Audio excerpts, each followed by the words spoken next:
Hello good morning friends. வாங்க இன்றைக்கி நம்ம எம்வி vlogs ஆஃப் மலர்விழி சேனலில் பார்க்க போகிறது சூப்பரான ஒரு சக்கரவள்ளிக்கிழங்கு வறுவலுங்க. இந்த சக்கரவள்ளிக்கிழங்கு வறுவல் எப்படி செய்யலான்னு பார்க்கலாங்க. அதே சமயம் இது அவ்வளோ டேஸ்டியாக நல்லாயிருக்குங்க. வாங்க நம்ம வீடியோக்குள்ளே போகலாம். பாருங்கள், சூப்பராக நம்ம கிழங்கு நல்லா பெரிய கிழங்காக 2 வேக வச்சு எடுத்துருக்கேங்க. தண்ணியில் போட்டு வேக வைக்க மாட்டேங்க, கழுவி ஆவியில் தான் இட்லி பாத்திரத்தில் வச்சு ஆவியில் வேக வச்சு எடுத்துடுறதுங்க. வேக வச்சு எடுத்து தோலை உரிச்சிட்டு இதே போல் ரவுண்டாக கட் பண்ணிக்கலாங்க. நம்மளோட சாய்ஸ் எந்த ஷேப்பில் வேணாலும் என்ன சைஸில் வேணாலும் கட் பண்ணிக்கலாம். நான் ரவுண்டாக கட் பண்ணி எடுத்துருக்கேங்க. ரொம்ப ஈஸி, சிம்பிளுங்க, ஆனால் அவ்வளோ டேஸ்டியாக இருக்குங்க. வாங்க பாருங்கள், இப்போ ஒரு வானல் எடுத்து வச்சாச்சு. அதில் ஒரு 4 ஸ்பூன் எண்ணெய் ஊற்றிட்டு ஒரு கட்டி பூண்டு உரித்து தட்டி வச்சுருக்கேங்க. அந்த பூண்டு பல் 10-12 பல் இருக்கும். தட்டின பூண்டை எடுத்து அந்த எண்ணெயில் போட்டுருங்க. எண்ணெயில் நல்லா பொரிஞ்சு வருங்க. அப்படி சும்மா அந்த பூண்டு பொரிஞ்சு வரும்போது அதோட அரோமா அவ்வளோ இதாக இருக்குங்க, நல்லாயிருக்கும். ஒரு 2 கொத்து ஃப்ரெஷ்ஷான கருவேப்பிலையும் உருகி அதில் போட்டுடுங்க. எண்ணெயிலேயே போட்டு அந்த எண்ணெயில் வந்து அந்த கருவேப்பிலையும் பூண்டும் நல்லா பொரிஞ்சு வரட்டும்.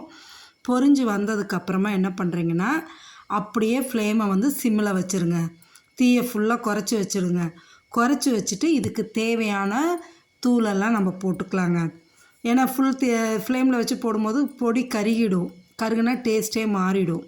அதனால் நம்ம தீயை ஃபுல்லாக குறைச்சி வச்சுக்கிட்டு தான் நம்ம ஒரு பொடியாக ஆட் பண்ணிக்கலாங்க. அவ்வளோ நல்லா இருக்குங்க, கிறிஸ்பியாக இருக்கும்.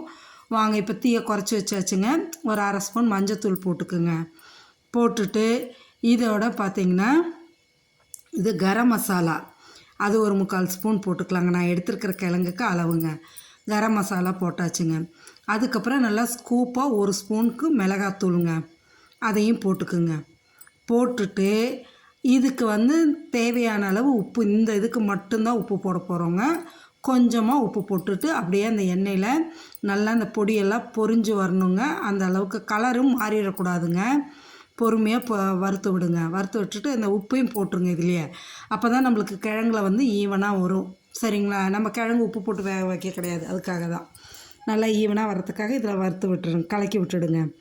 கலக்கி விட்டுட்டு அதே ஃப்ளேம்லேயே சிம்லேயே இருக்கட்டுங்க.